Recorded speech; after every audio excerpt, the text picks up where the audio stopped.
welcome back to the Eternian Stories channel, where today we're going to be talking about, well, as you can see in the title, we're going to be talking about the book that my husband chose for me to read probably a few months ago, actually, and that was The Magician's Nephew by,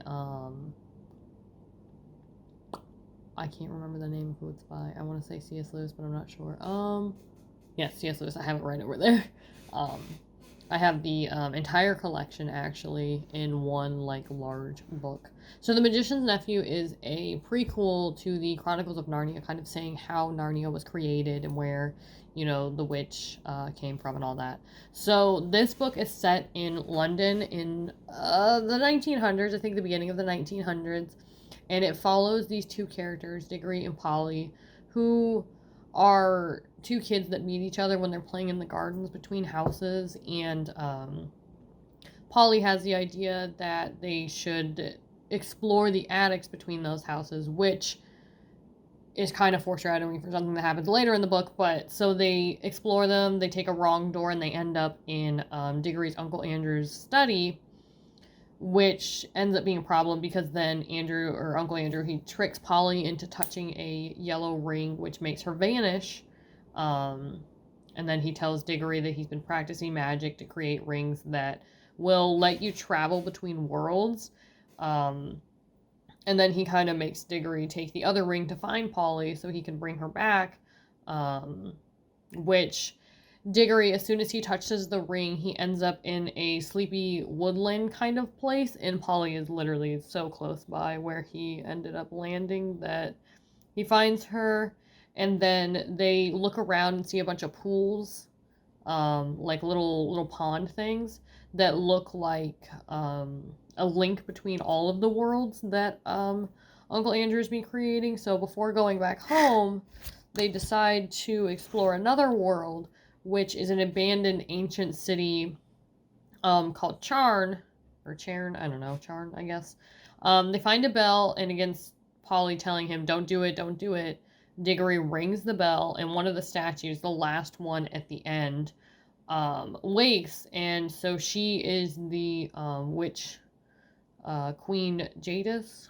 I'm gonna say Jadis. And she is the one. So going down the line of the statues, first they start out compassionate, kind, and then they become more and more kind of just more meaning and stuff until we get to the last one, which is Jadis, and she was cruel, and so she killed everyone in the world and put herself to sleep waiting for someone to ring the bell to wake her, because then she might be able to find another world or something and do the same thing again. So eventually, Polly and Diggory, they make the connection that she is the evil and cruel one of the statues, and they try to flee, but she learns, she follows them back to England, Jadis does, Queen Jadis, and she learns that her powers don't work there, but she still has superhuman strength. So, when she learns of Uncle Andrew being a magician, she calls him weak and enslaves him. And then she kind of wreaks havoc on the town and has a whole fight with the police. And that leads to Polly and Diggory coming up with a plan to put on the rings, but touch Jadis at the same time to take them out of this world and bring her back to the world she was in before. But unfortunately, everyone was touching them, so Andrew, Frank, who's the cab driver, because she had this cab, which is just kind of a horse-drawn carriage kind of thing at that point. So Frank was the person driving it, and then his horse's name was Strawberry. And they were all touching when they activated the ring, so everybody came with them. They were trying to take her back to Charn, but with the way the ring works, they ended up taking her to a world that was just beginning to be formed by a lion named Aslan, and the world was called Narnia. And so as soon as she gets there, she tries to hurt Aslan by hitting him with a bar, but it rebounds, off of him, it bounces off of him, and grows into its own lamppost, which is the lamppost of Narnia, the one that's always there. And Aslan assigns Diggory with protecting Narnia because he thinks that he would be the perfect person to do so. So, Diggory agrees, but he has to travel to a faraway place in this land to get an apple from which Aslan can grow a protective tree. And then when he gets there, Diggory is tempted by Jadis, who already ate an apple, to eat. So with that, the apple is kind of an apple of immortality. So he could eat the apple and become immortal himself, or he could bring it home to cure his very ill mother. He chooses neither option and listens to Aslan. So he takes the apple back to Aslan and he plants it as a tree grows to protect Narnia. And as a reward of, sticking by Aslan and doing exactly what he said, Aslan lets Diggory take an apple home to cure his mother, which obviously he does do.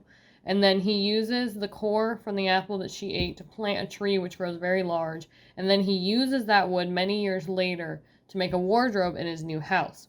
So that was a very long way to explain the whole story, but so there's a lot of connections here and things about the story. So the first part is just a story, but when we get to the place that is just beginning to be formed by Aslan, there's obviously a lot of almost Christian values that you can see. So Aslan would be the creator of the world, and then the world is called Narnia, and then he wants a protective tree, so the Garden of, I think it's called the Garden of Eden or something like that. And then Jadis would be kind of like the serpent in the garden at the tree who tempts him to eat an apple, which he doesn't do. But she did herself, so that would be like Adam in that story. Eating the apple and tempting Eve to do the same, she does not. She does, what God says.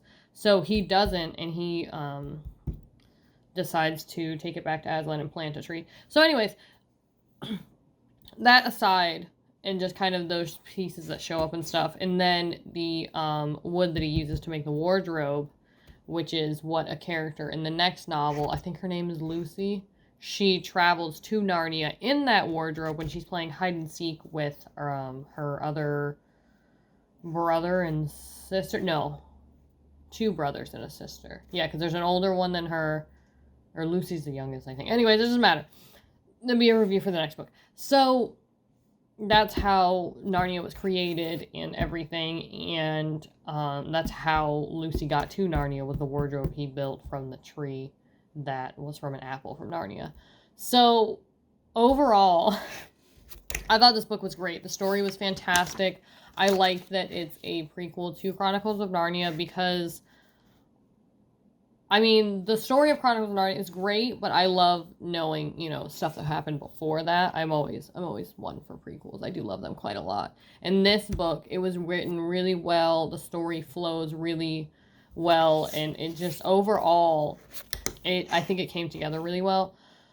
Just keep saying really well.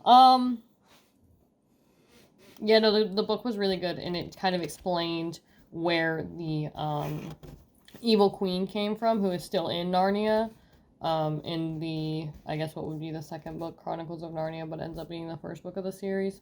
So, I like that it explains a lot of what happened, like where did the witch come from, where did Aslan come from, how did Narnia get created, which this story takes place 1,000 years before the events of Chronicles of Narnia, I'm pretty sure, because this is the 1900s, and I think Chronicles of Narnia is the later part of the 1900s, like at least like the 1950s or whatever. Anyways, Narnia was created 1,000 years before all this stuff happened, so, or 100 years, something like that. Yeah, the story was really good, and I'm really glad that my husband chose this book for me to read, because I had so much fun reading it and, figuring it out and then taking notes about, what the story was about and how I felt about it and stuff like that. So, yeah. If there's any other books you guys would like to see me read and review, let me know down in the comments. And this video is already getting quite long, so I think we're going to come to the end here. And I will see you guys in the next video. Bye.